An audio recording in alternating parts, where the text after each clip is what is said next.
Hey, all you lovely aspiring tattoo artists and artists, here are 5 red flags for when you're looking for a mentor. It's not easy. You could easily be bamboozled.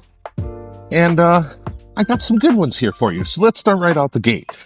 The first red flag is they can't explain why they do what they do. A good tattooer isn't automatically a good teacher. If they can't break down design, break down techniques, or help you with very important decision making, learning will be super duper difficult.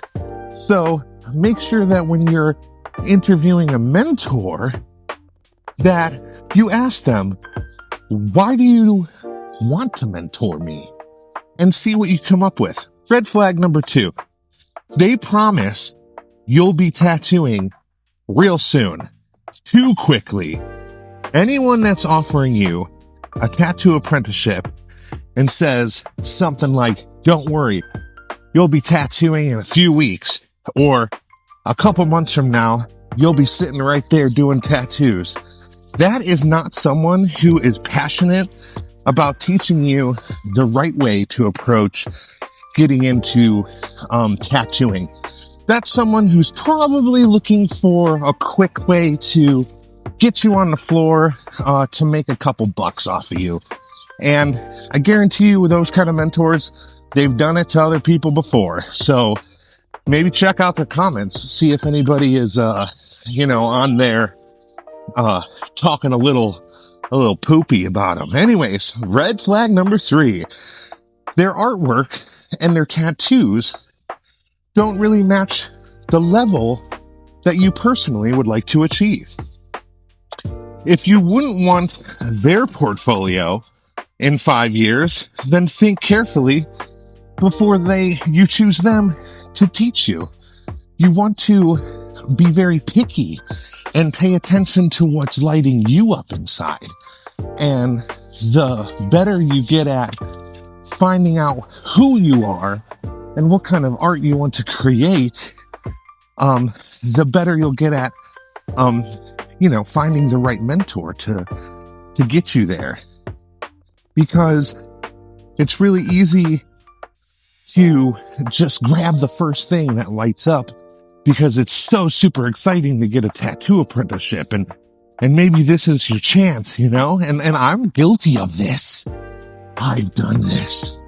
So that's why I'm telling you, don't do it. I got some firsthand experience here. Don't go in there and give, Joe Schmo thousands of dollars and be like, I've done it. And then 6 months later, you're crying and wiping your tears in a banana peel. Anyways, red flag number 4. The shop is full of drama, ego, gossip, all that stuff. You're not just learning tattoos, you're learning professionalism, client interaction, and shop culture. The last thing you need is to get into a tattoo shop where you're stressing about who's around and what kind of relationship you have with them, or how they're talking to you, or how they treat their clients, or just vibes, dude. Like, people give off vibes. And the older you get, the less you want to be around those negative vibes. It's just not fun. It kills everything. It kills progression. It kills motivation. So just look out for that, even if the artist is incredible, back to what I've said in previous videos, you want to be surrounded by people that care and that want the best for you. And even if the artist is incredible, it doesn't exactly mean he's a professional when it comes to his personal life and relationships. So, look out for shop drama. And then number 5, last but not least, there's no structure or expectations of you. A good apprenticeship should have goals. I've talked about syllabus before, responsibilities, progression, and of course accountability. just hanging out and watching is super important, but there's also training involved. There's tracing, there's studying, there's practicing email and personal conversation skills. There's just so much more than just hanging out in the corner and watching somebody work. And you know what? Not every day in an apprenticeship is the most exciting day ever, but you have to put into it what you want to get out of it. But it's also, if you have a mentor that isn't pushing you to be better and giving you these marks to hit, then I would question their faith in getting you to where you want to be. So, those are 5 really good reasons. I just really want you guys to be aware of these things, and I'll have more in the future, but these are some really good ones. And I'll tell you what, I'm going to give you a little bonus one here. And let's just say they care more about what you can do for them than what they can teach you. So, like, for instance, cleaning is part of an apprenticeship. Every apprentice learns how to clean. They have to keep up with shop duties and such. But you shouldn't be the shop's full-time janitor. Your apprenticeship isn't come in and scrape gum off the floors, which I had to do. And at the time I was just like, obviously this was like 20 something years ago. And at the time I was like, oh, this is just, I'm going to be a tattoo artist. Of course you're going to fucking scrape gum off the floor. You don't.